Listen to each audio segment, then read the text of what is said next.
Run, run, run as fast as you can away from that place. Don't even go to orientation. We'll get to that in a moment. The reason why I'm working on Sundays is because I get paid more money because nobody else wants to do it. Plus, the best thing to do if you want to stay local is get all your endorsements. And you'll always have a job as long as you keep those endorsements. I used to work at MCH and I didn't think that they would be worse than Gulf Relay, but they are. I had gotten pretty bad sick in 2023 where I had to go to the hospital.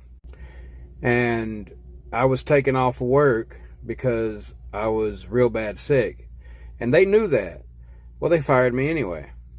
Well, that was a lawsuit. And it took a little bit of time for them to acknowledge that what they did was wrong. And it took a little bit of time for them to write me a nice sized check. And they asked me if I would come back, and I said, absolutely not. Well, you're not eligible for rehire because you didn't have to call an attorney. I said, you didn't have to call me and tell me that I was terminated and that you needed to see me. And then when I went in there, you said, well, you're terminated anyway.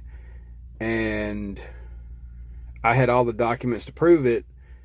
So the way I figure is that you owe me something.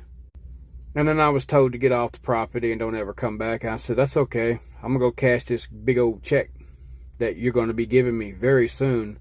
And they gave me a nice sized lump sum. So this may be an at-will state in the state of Mississippi, but you can't fire anyone for anything. That's the thing.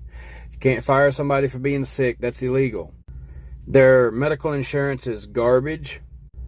Luckily, in that check that I received from them, that covered that, and then I had a good chunk left.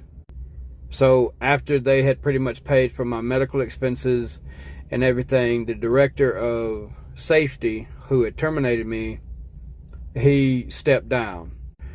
And there's another guy in his place, but I'm not going to go back over there. I don't recommend anyone going to MCH or Gulf Relay for that matter. Both of those companies could close their doors and I wouldn't care. I quit Gulf Relay. MCH fired me for going to the hospital. That just goes to show you what type of company that MCH Transportation is. And they don't pay worth a damn. 52 cents a mile in this economy? Get the hell out of here, man. I made more with Snyder National in 2013. I go to work to make money. I don't go to work because it's fun.